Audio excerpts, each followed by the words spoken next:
Hey guys, it's me. Just doing another little game collection update thing. I figure every now and then, whenever I get a bunch of games, I might do another update just to show you what I've, collected or bought or whatever. First things first, I forgot to mention that I have this little CD case that I got from like FYE or something. And there's a bunch of other games that I have here that I didn't show last time. And I should have done that earlier, but let's go ahead and get to it. It's got a lot of stuff here. Okay, first we got Zone of the Enders, the second runner. I got this from GameStop for like $8 or $9. It was good, way better than the first one, in my opinion. Better story, better combat, that awesome cel-shaded look to it. It was really fun. And that being said, I'm looking forward to the HD collection when it comes out. I'll probably do a commentary on both of the games, maybe, I don't know. Devil May Cry 3, Dante's Awakening, Special Edition. I'm pretty sure there's only the Special Edition anyway, so I don't know what the difference is between the other ones, but I know you can play as Virgil in this one, and he wasn't that much fun to play as, but the main game is pretty fun. It was pretty cool. Very over-the-top action game. I'm not sure if I want to buy the Devil May Cry collection, because I don't know. I mean, in my experience, history has shown that sequels usually tend to be a lot better than the originals in terms of gameplay. And I don't want to go backwards from here and end up playing a game that might not be as good. It's just, I don't know. It's just my opinion. Don't worry about it. Town Splitters, Future Perfect. Oh, this game. Why is there no Town Splitters 4?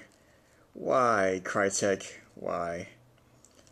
Yeah, you all know I'm not a big fan of first-person shooters, but I love this game. It's so silly. It's so ridiculous. But at the same time, it's a really good time travel plot, because usually, time travel storylines are pretty complex and they always get messed up and all that stuff, but it worked out pretty well. It's very humorous. It's very offbeat. It's fun. Very good game. Wild Arms 3, I played this a long time ago when I was a little kid. I just bought it like a year ago.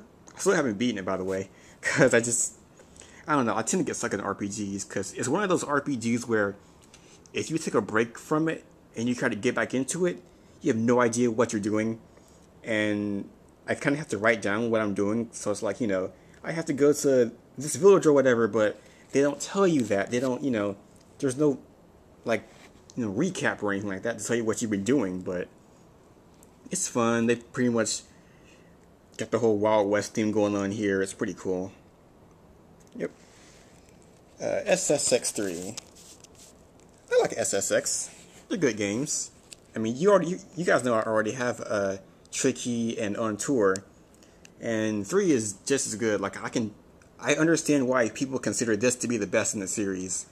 It's just, I don't know, I can't explain it. It's SSX. 3 times the X. Genji, Dawn of the Samurai. This is very, very good game. I believe it was from the same person who directed the Onimusha games, because it kind of plays like it. It's basically Onimusha, but with a little bit of RPG elements and also the ability to jump. That's pretty much it.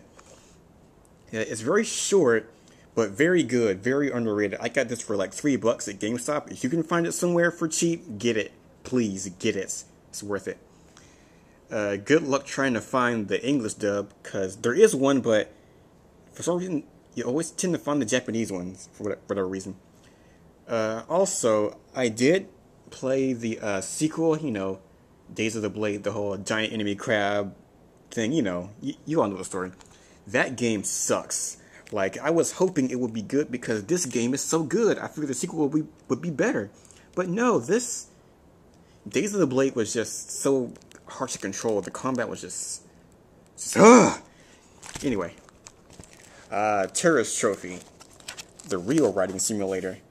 Basically, it's Gran Turismo on motorcycles. And I mean, I'm pretty decent at Gran Turismo. I played the PSP one, which is actually a good game, by the way. But this motorcycles, oh my god, this is so hard. You really have to just learn how to actually play the game properly if you want to win any races in this game. But the payoff is being able to actually win a race in this game, and it's really worth it.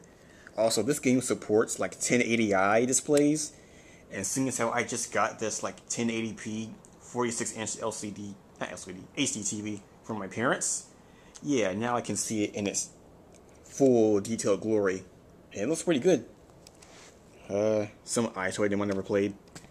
I didn't have the iToy, so you know, what's the point? Whatever. Spiral to Ripto's Rage. Pay no attention to the property of Blockbuster Video sticker on the thing. I definitely did not keep this game past the due date and ended up paying for the game with the accumulated cost of late fees. Definitely not. Nope, didn't happen. But in any case, it's an awesome game. I don't know. I'd say this was probably my favorite in this trilogy. I don't know. I haven't played the original in a long time. I do have Year of the Dragon, but I don't have the first one. I want to buy that one and you know, complete the trilogy. I'll get to that soon enough. Rayman 3, Hoodlum Havoc. This was pretty much, I got this to fill in the space of Rayman 2 because when I bought it, it wouldn't play on my PS2. But that was back when I had the fat PS2, and now I have the PS2 Slim over there. So now I probably could have gone back and bought it again.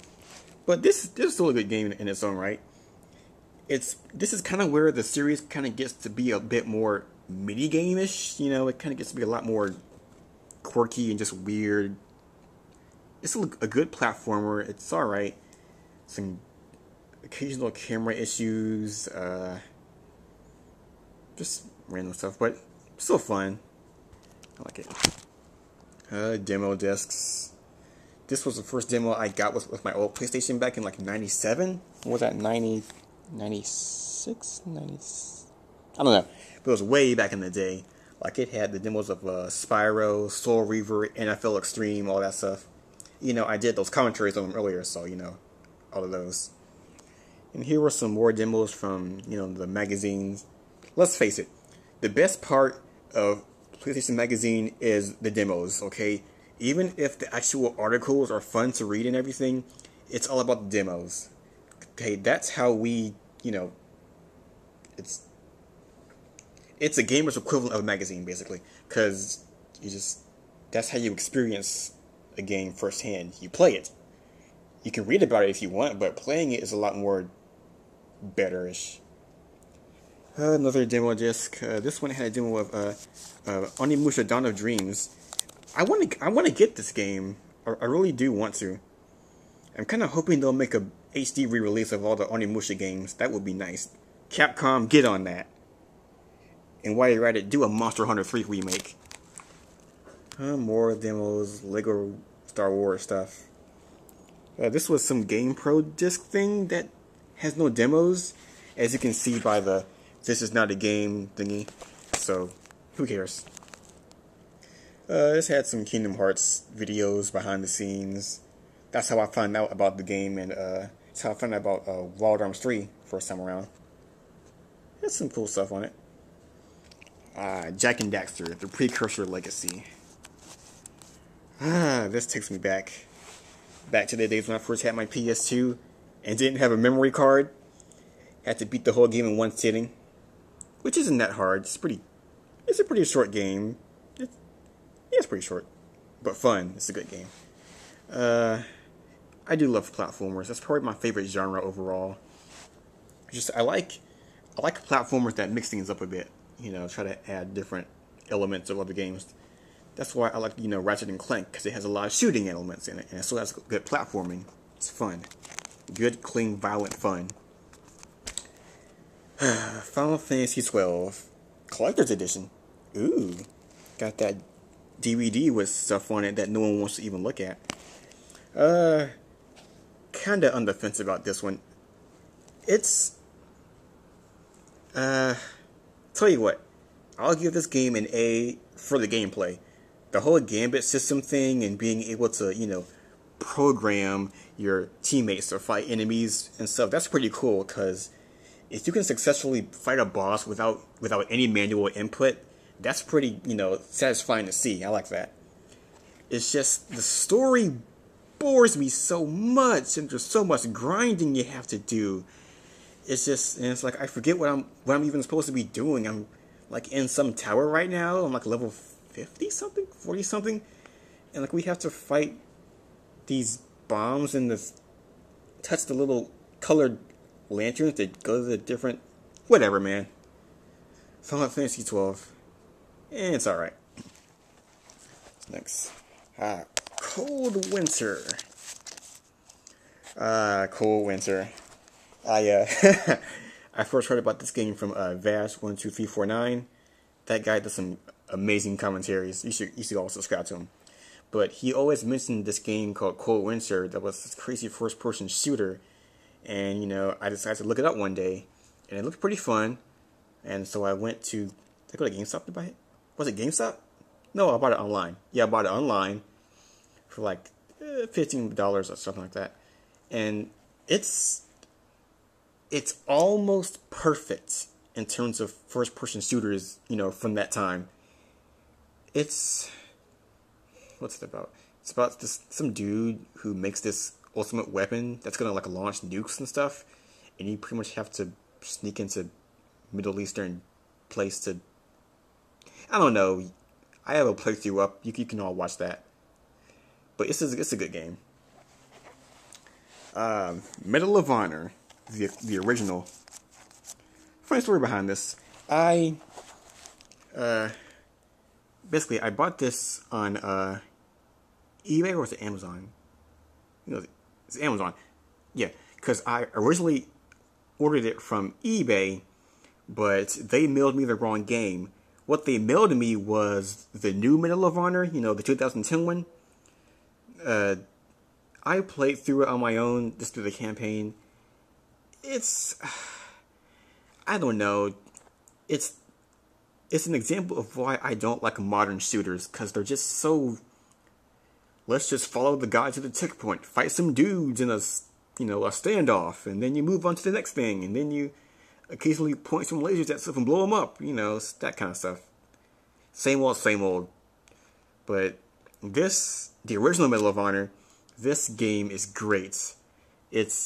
My only problem with it is the collision detection, and also the lack of checkpoints. If this game had checkpoints, it would be perfect. Like, get this. Steven Spielberg produced and directed this game. It's a Steven Spielberg game. Like, this was maybe a year after Saving Private Ryan. It's an amazing movie, by the way. But, it's great, you know. It has very good music. The controls are kind of old school shooting, where you have to, like, you know, hold down a button and then move your crosshairs across the screen like that. It's kind of old school, but it's fun. It's great. It's crazy hard. Not hard, but it's challenging. It's challenging is the word, but I like it. And, well, that does it for all my stuff that I didn't show you last time. Now we have more stuff to show. Just let me...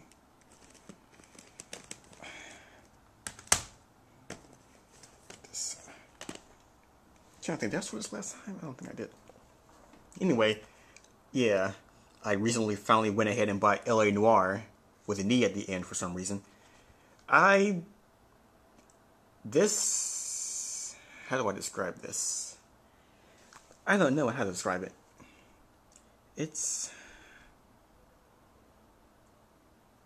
Wow, I'm just speechless. I don't know. I don't know. This is a good game. I haven't beaten it yet. I'm pretty stuck. What kind of bugs me is that maybe it's just because I suck at the game, but I just hate how you get a wrong answer on a question and it just does that ding, ding, ding, and it's just like, you did it wrong. You're a bad detective. You suck at your job. You fail at being a detective.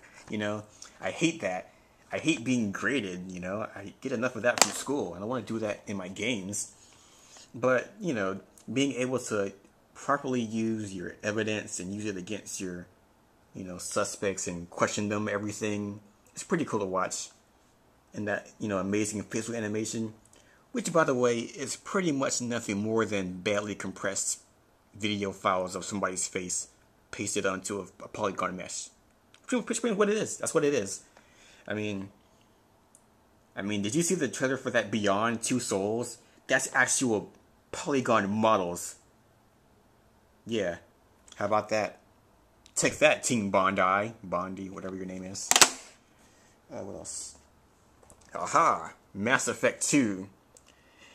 Yes, I know it took long enough for me to get into the Mass Effect series, but oh man, I did not expect this game to be this good.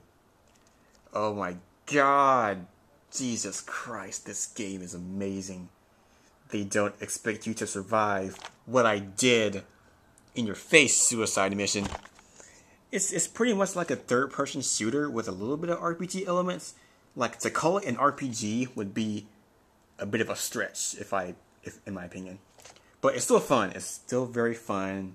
Very good storyline, lots of dialogue, lots of, exposition. Which is good because I haven't played the first Mass Effect, so I'm kind of out of the loop as far as, the fictional stuff goes. But it's good. It's very good. Very good. Gosh. I didn't think it would be this great. It really is something else. Bonus content. Yeah, that layer of the Shadow Broker was amazing. Good stuff. Also, seeing as how there isn't going to be anything I want coming out until 2013, I figured now would be a good time to just, stock up on PS1 games. So, I've been buying old stuff from Amazon and whatnot. I think I already sold this last time, but Chrono Cross? Did I sold this last time? I don't know. This is a good RPG from Square Enix, even though it should be Square Soft, because, that's what it was back in the day. Back in the day, when they made good games, and not just Final Fantasies. Like, I think they use up all the creativity in this game, because this game is... I'd give this game a 10 out of 10 just for the enemy names, because they're so silly.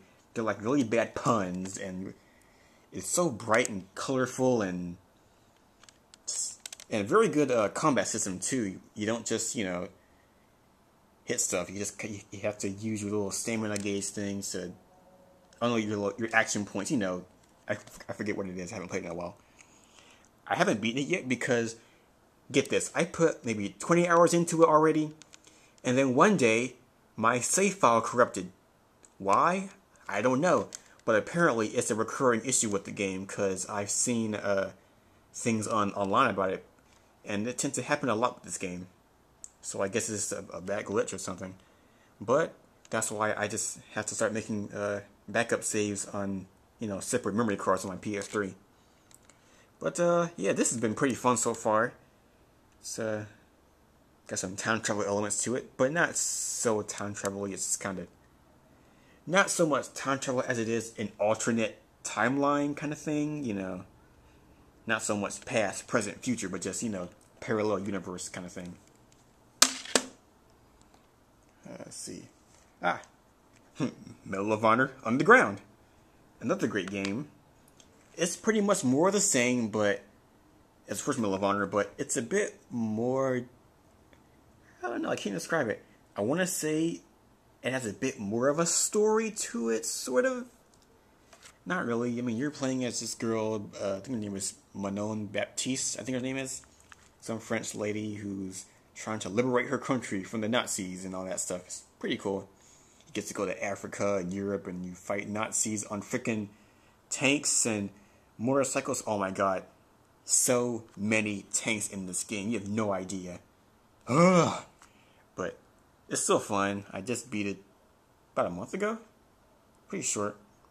But it's fun. Same like top-notch sound design in this game. The music, oh my god, you have to look up the soundtrack on this game. Look it up. Listen to it. It will make your ears happy. Siphon Filter 3. I guess I wouldn't say new to the franchise. I I got into it when I first played Dark Mirror on the PSP, which was an amazing game for the PSP. And then I played Logan's Shadow, which is even better. That being said, I really hope they make another one soon for the PS3 or the Vita or whatever. Just make another one, please. I want more Siphon Filter. But I got into it the other day. I just bought this recently. But once you get used to the controls, it's pretty fun. It's very odd control scheme for a third-person shooter. But it has a little bit of stealth involved. You have a lot of gadgets to use. Some pretty cool weapons. I don't know the actual storyline yet, but apparently Gabe and his team are on trial for something that they did or didn't do. And pretty much the story tells, what happened beforehand, before they were on trial. So, I don't know, I might do a playthrough of the game, if I beat it first, just to see how it goes. And, yep, Siphon Filter. Wipeout XL. Or Wipeout 2097 for people. I think that's what they call it in Europe, I think. European version. I don't know. I played a little bit of Wipeout. I played Pure and Pulse on the PSP, and then I got HD and Fury on the PS3. Those were good. I like the kind of racing thing. It's pretty much, the PlayStation's F-Zero in a way. But not as fast. Not as fast, but it's pretty fast. Also, I like how this case is cracked. So it kind of looks like the fives are cracked, just like crashing into the side of the case. Drunk driver. Just getting into it. There are only 8 tracks in this game. It's not really much, but it's all right. For $4.99, even though it says $7.99 on it, it was only $5. Also, this is. Since it's a really old game, you can rip the soundtracks from it. So I literally just put the entire soundtrack on my iPod just now. So I have 11 songs for this game on my iPod right now. Good game so far. I'm liking it. And of course, more Wipeout. Wipeout 3. Or in Europe, it would be Wipeout with a little 3, where the E would be. Which I think is a lot more clever than this. Best racing game at E3. What was that, 1997? I don't know. 2000, yeah. It's from 2000. This is pretty much where the series kind of takes its modern look to it, that very minimalist. Look at that basic design. It's very vector graphic. I like that kind of design. I love this game already. I've only played a little bit of it, but I'm loving it to death right now. And I also ripped the soundtrack from this one as well. Also, this game actually supports widescreen TVs. That's amazing, in my opinion. I guess TVs at around 2000 had widescreen support, but I was impressed by this. So, good soundtrack too. Good graphics too. It runs pretty smoothly. Yeah, I like it. Good job. So, yeah, that's my recent, collection update thing. I guess I'll update once I get a few more games, over time. So, until then, see you later.